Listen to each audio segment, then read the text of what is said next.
Now, let's get started talking about Forex trading. Now, tonight, as a special benefit for all of our attendees, there are 3 handouts I put together for you. Please click on the button that will allow you to download them now, because you cannot get these in the recorded version of the class. So you have our introduction to basics from investing.com. You have our Forex trading guide put together by investing.com. And you have our handout on what is CFD trading and how do they work.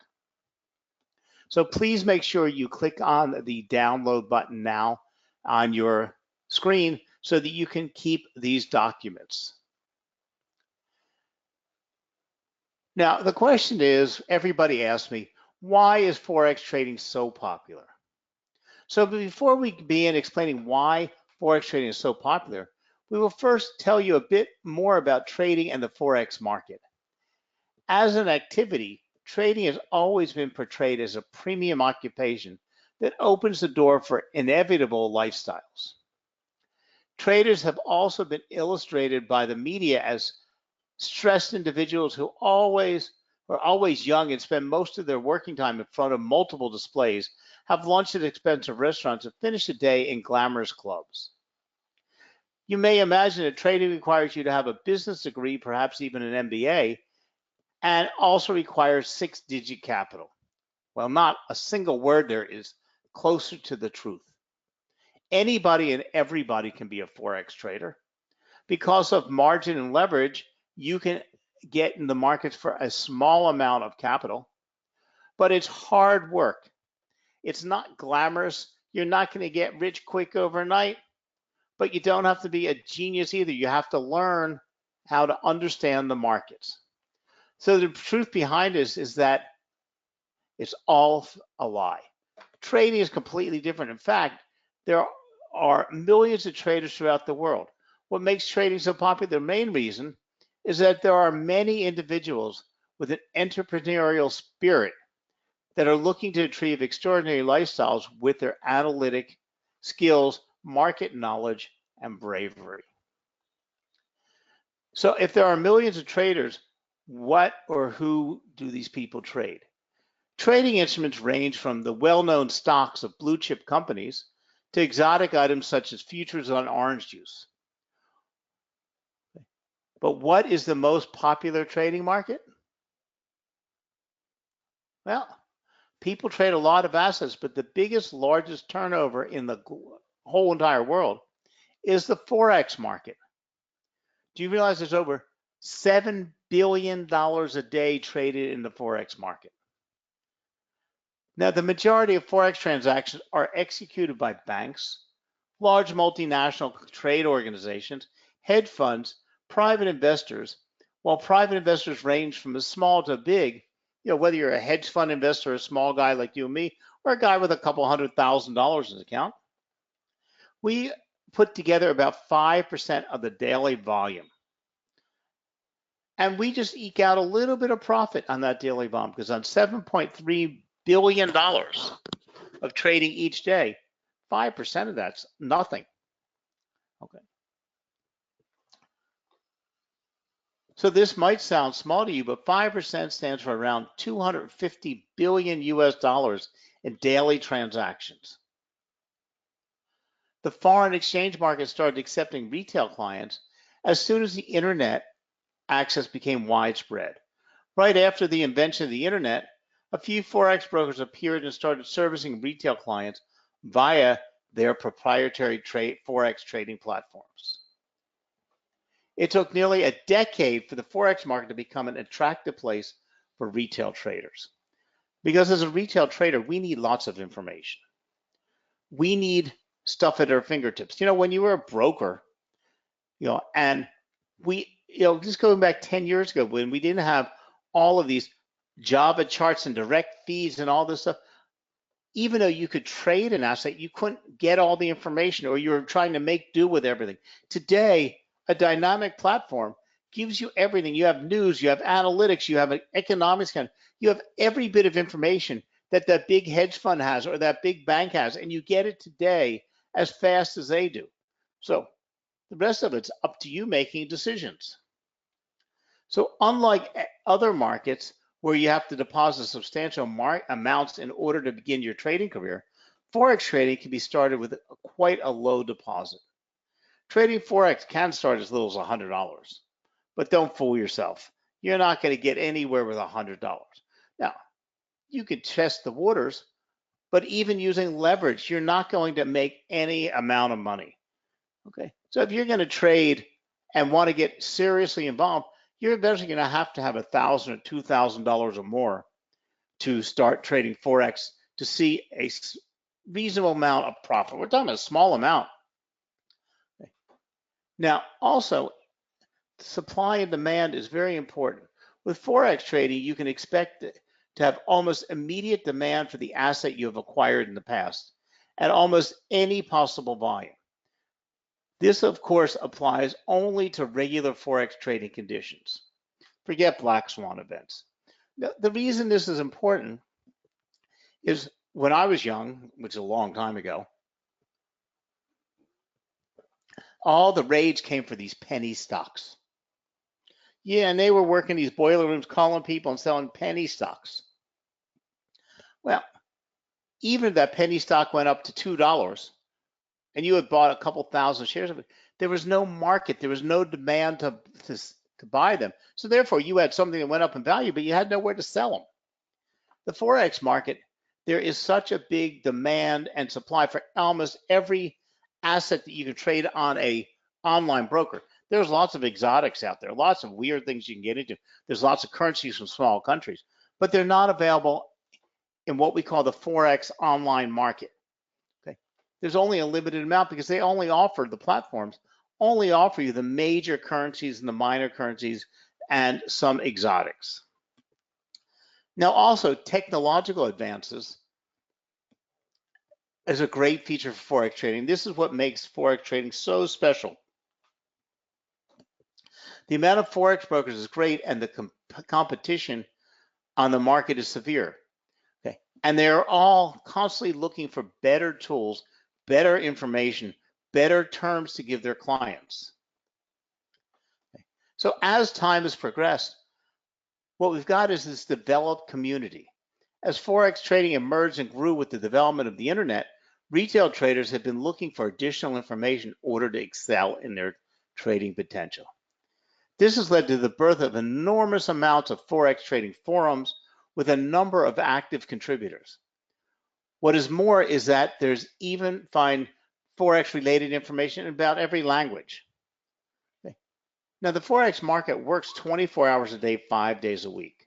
So there's traders all over the world, all shapes and sizes, all from different backgrounds, and there's virtually trading available to you no matter what time of day you wish to trade the markets. Now, one of the biggest edges retail traders have, and one of the biggest reasons that so many people enter the Forex market is leverage. Because leverage allows you to come in with a small amount of capital, but purchase a lot more so that you can cover a bigger market share. Because in the Forex market, say the euro is trading at 112.25. That's 1.1225. That's 4 digits all the way to the right. Okay. If the euro actually has a very, very good day moving up, it might go from 112.25 to 112.45. Well, that means for every dollar you invested, you made about 2 cents. Okay. Well, when you got to cover your costs and everything else, that's not much.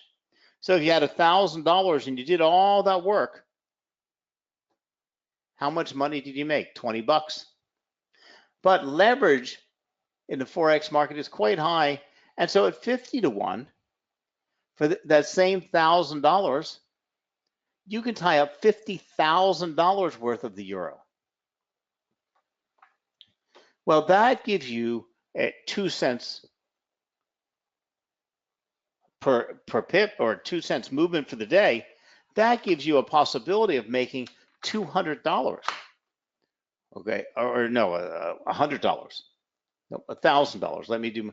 Okay, $1,000. So therefore, it allows you to make a lot more money by tying up smaller amounts of capital. So when you have a smaller account, you can take advantage of this leverage. Now, there's also risk. Don't get away from it.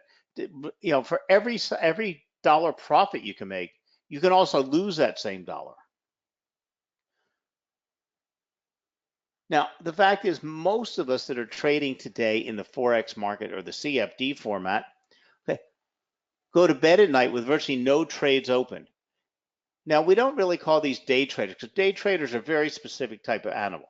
But when you're trading Forex and CFDs, in most cases, you close your position out sometime during that day or the next day. So you can limit your risk by not having long-term exposure.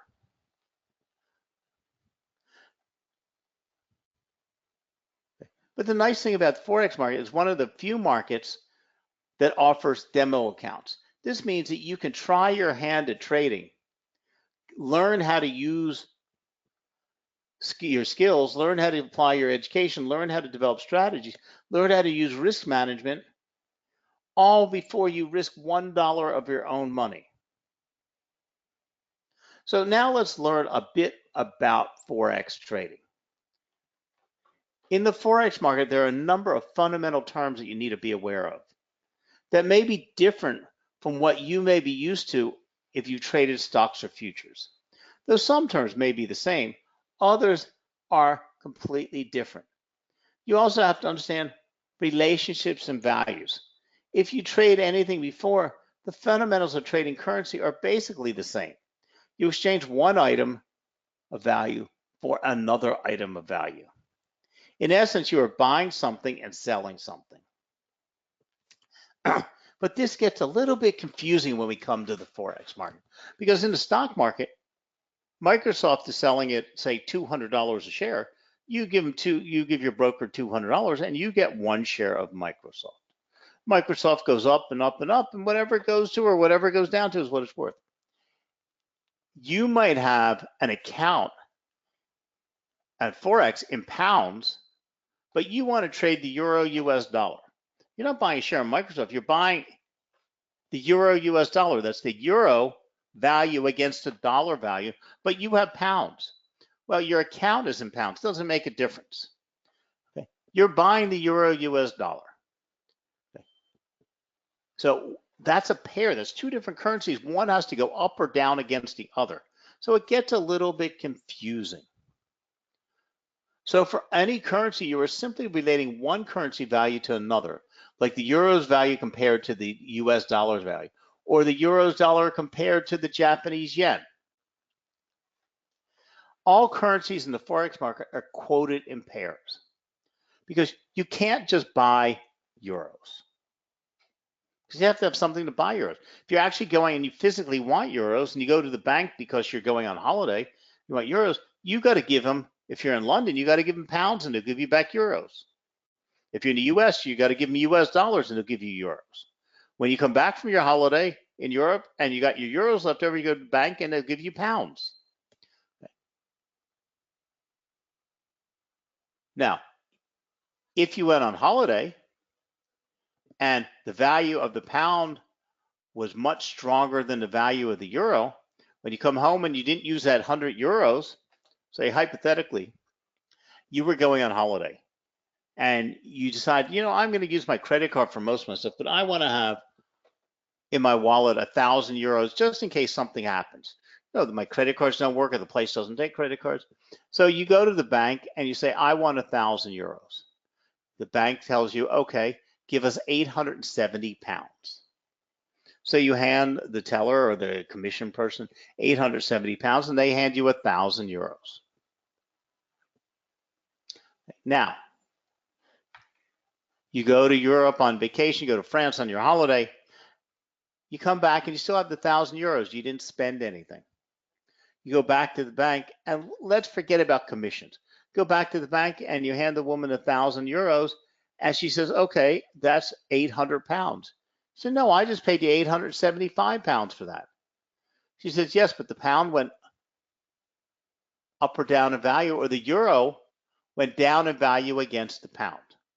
And this is basically what happens when you trade currencies. But you don't have to trade euros for dollars. You might be in London and you don't have to take your pounds to the bank. You can tell your broker or do online trading, you want to trade the Swiss franc against the Japanese yen. You're taking one side of a position. One of those two currencies you think is going to go up against the other or down against the other.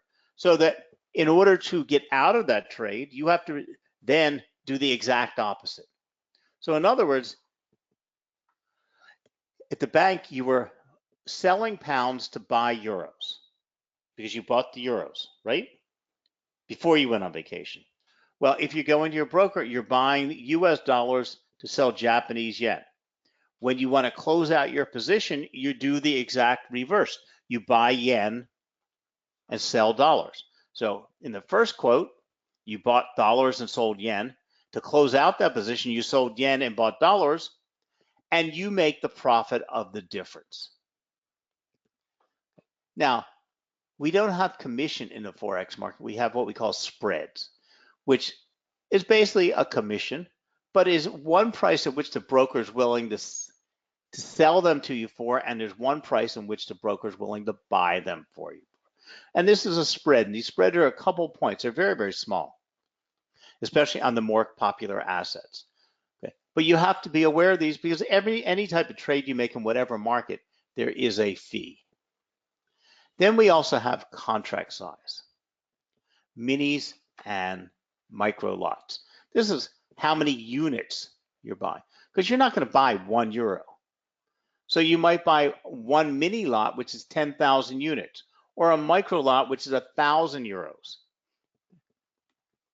Because you're not going to buy $1.12 worth of euro. You're not going to buy $10 worth of euro. You're not going to buy €10. Nobody's selling it. It's not. It won't even cover the cost of the commissions. Okay. Now your bank will, of course, but the broker won't. So we have standard lots, which are 10,000 units, mini size, which are 10,000 units, and standard size, which are 100,000 units, mini size, which are 10,000, and a micro, which is 1,000. So if the euro is trading at $1.12 against dollars, that would be 112 euro or 100 euros or $112. The fact is today, most currencies, okay, unless you're dealing with a specific Forex broker, are trading what we call CFDs. Okay, CFDs are simply a contract because nobody's actually going out and buying the euros and selling the pound. So it's a contract between you and your broker. You're going to buy it at one and sell it at another. You have to buy and sell to close out your position. Now, one of the things that's very important to know is what a PIP is. A PIP is the smallest increment that an asset or a currency can be sold in. So it's an acronym for percentage in point. A PIP was typically defined as the smallest price change that a currency can move. However, recent pricing developments have extended the granularity another decimal point farther to the right, so traders can see fractions of pips, now called pipettes. So when I'm talking to you about the euro trading at 112.15 and going to 112.16, it goes, that's 4 decimals to the right, 1.12. Okay, that's a pip. But today the euro is quoted in 117 or 115, 12, and one more digit. Now that's a tenth of a pip or a pipette. Since traders deposit funds in a number of different currencies globally, the value of pips may need to be converted back to whatever account the denominator is, because your account is in one currency. Your trades are in, you're not saying, the computer system, the trading platform, will tell you what the margin is or what the deposit is on the euro US dollar pair. And that will be quoted in your home currency, but there's no conversion. It's your accounts in pounds and everything's talked to you in pounds. But the euro US dollar is still trading at 112.52. And if it goes to 112.75, you make the difference between that times how much size you bought. And if you made $500, it goes in your account in, or the difference was a net of $500, it goes in your account in pounds. So if you have a US dollar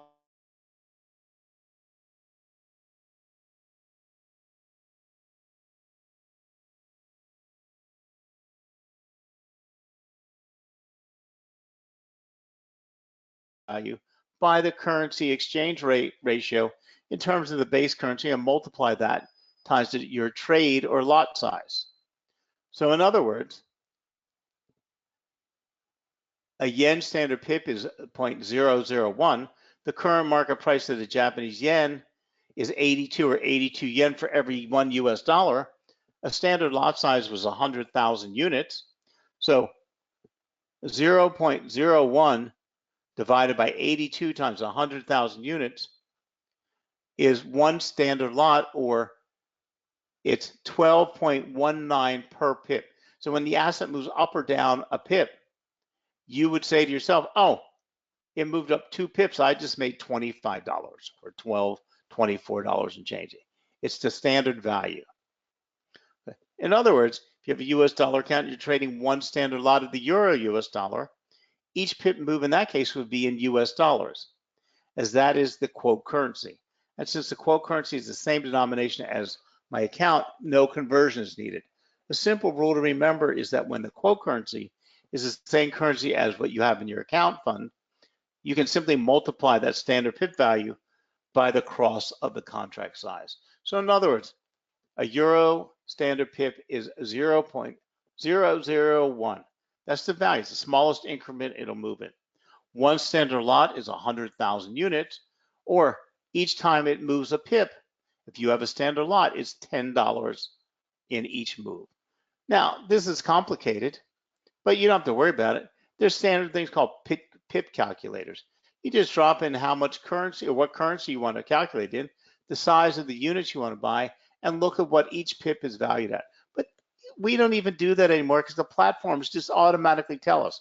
When you go and open up a trade of the euro US dollar, and you open it 112.15 and you open up whatever size you want to open up, it's calculated right on your platform. And it's telling you right now you're in the money, or your P&L is positive for $15. It's negative for $14, or it could be positive for $10,000, but it's right there on the platform. So let's say you believe the euro value to the US dollar will increase and you decide to buy one mini lot, 10,000 units of the euro at a rate of 141. To do this, you would need to buy 10,000 euros with 14,100 US dollars. Weeks later, after you see the euro increase in value in relationship to the US dollar, to sell back your 10,000 euros in US dollars, which is now the rate of 152 or 15,200 US dollars. So your initial investment was $14,100. When you sold it back, you got $15,200, or your profit was $1,100.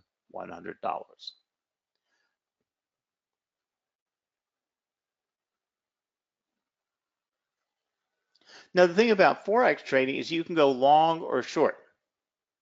You can sell something you don't own to buy it back later. So in other words, if you thought the euro US dollar was going to fall, you could sell the euro US dollar. You didn't have any euros, so you couldn't sell it, but you didn't buy them yet.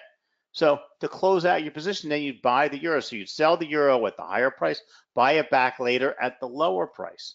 It's one of the advantages. You can do so. You can go long or short. You can buy now for the buying now for the price to go up in value is an easy concept. Selling for the price to go down in value, selling something you don't own, is a complicated concept, because you're going to sell something you don't own now at a high price to buy it back later at a lower price to close out your value.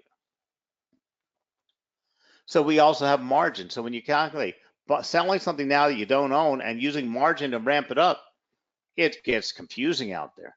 But margin is related to leverage, as you need collateral in order to control a position larger than what you have equity for.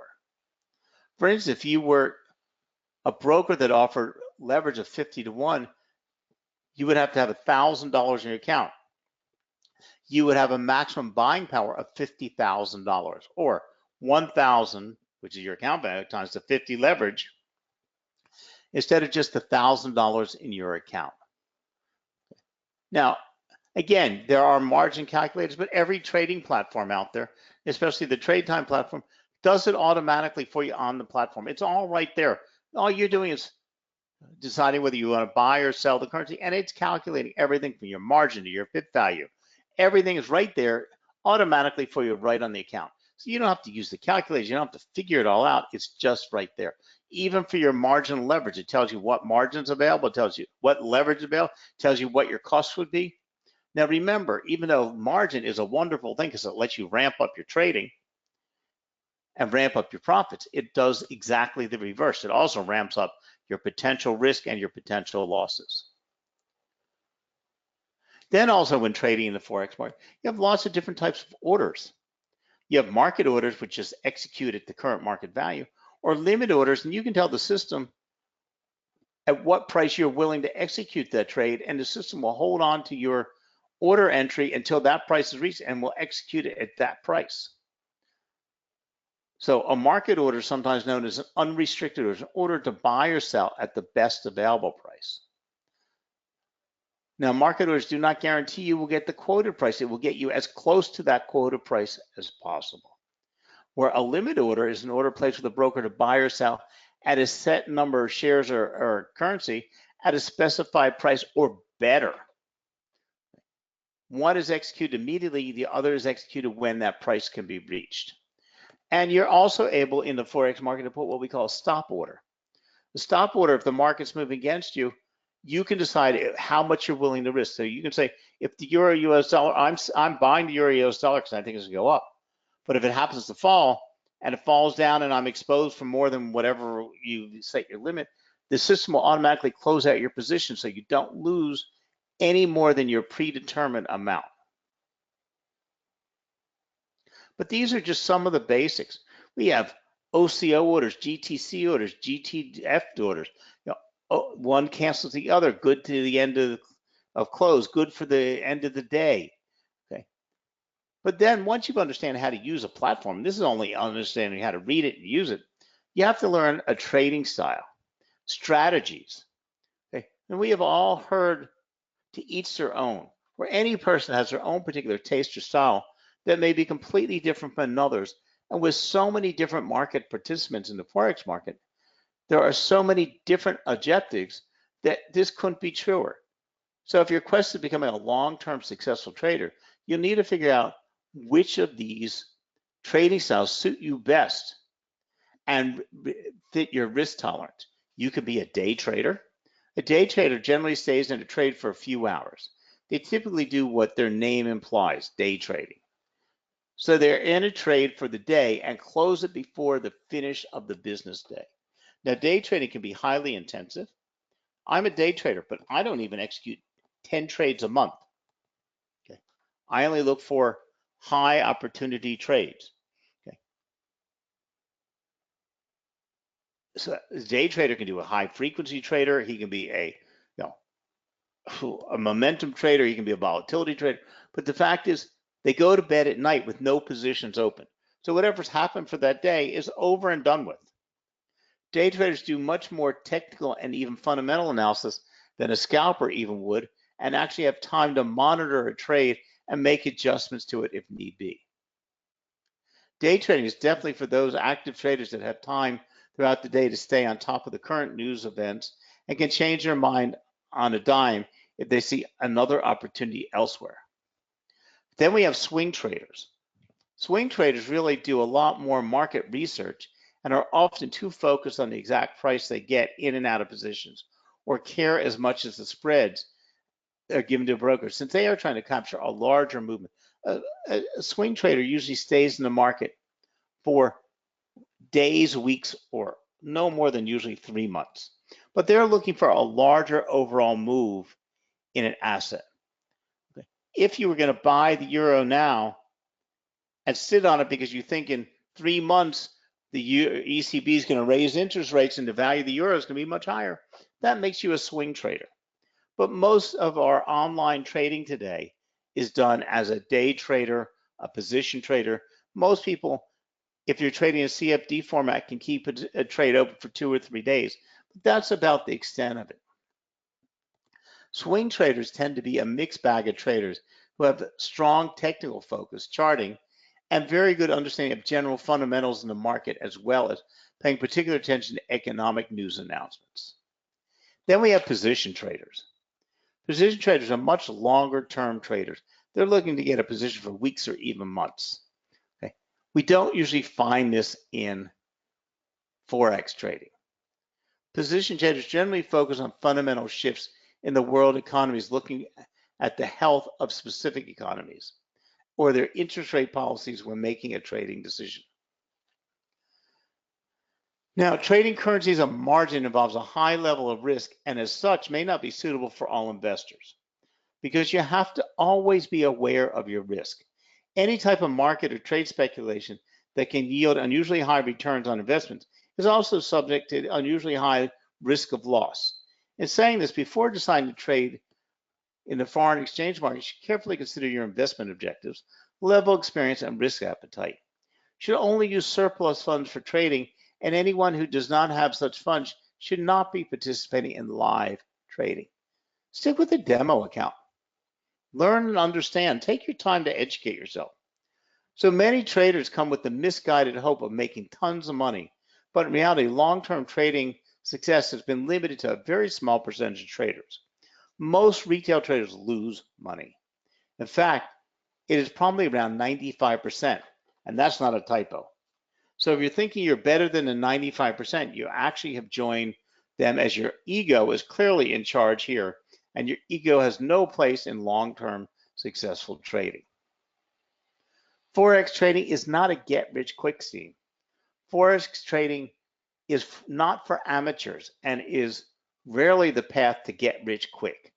You can't make gigantic profits without taking gigantic risk. A trading strategy that involves taking a massive degree of risk means suffering inconsistent trading performance and often suffering large losses. A trader who does this probably doesn't even have a trading strategy, and usually we shall call it gambling. Okay. Now, if you want to put the time and energy out there, okay, slowly build an account and slowly make profit, okay, there's lots of tools and techniques used by professional traders. In currency trading, traders often use technical language that can be intimidating when you're first trying out, but in no time at all, it kind of just fits into your vocabulary. Okay. For one of these is technical analysis. Technical analysis scares most people off. It sounds really scary, but it really isn't. We can call it just charting. To develop a strategy, traders use a variety of tools and techniques. Some trading platforms provide technical analysis using currency charts to study the market. This technique assumes that the past market movements will help predict future activity. The effectiveness of technical analysis makes it a very popular trading technique. Then we have fundamental analysis. Other traders use fundamental analysis for their trading strategy. They follow the effects of economic, social, and political events on currency prices. Reading specialized Forex news can help you keep in touch with the Forex community and find out how events might affect currency prices. Now, every trader makes mistakes, so it's a good idea to familiarize yourself with a trading environment before you invest your money. You've noticed how many times tonight I've said, before you invest, demo platform, and risk management and potential loss. We want you to be aware that this is not a scheme to make money overnight. It is a skill and a job. It's a business. It's a business plan. Okay. It's a fortunate thing that you can do online at the convenience of your own home and your own time. But you need to exercise good judgment and understand you have to put education there. And that every trader makes mistakes. Okay. So you have to be you can't be using the money you need to cover your rent next month. So to improve your trading skills, try opening a free demo account on TradeTime. Just go to www.tradetime.com and open a demo account and try to figure it out. Take your time. Take 30 days, take 60 days. Watch the videos, attend some classes. Okay. Start doing some analysis on your own.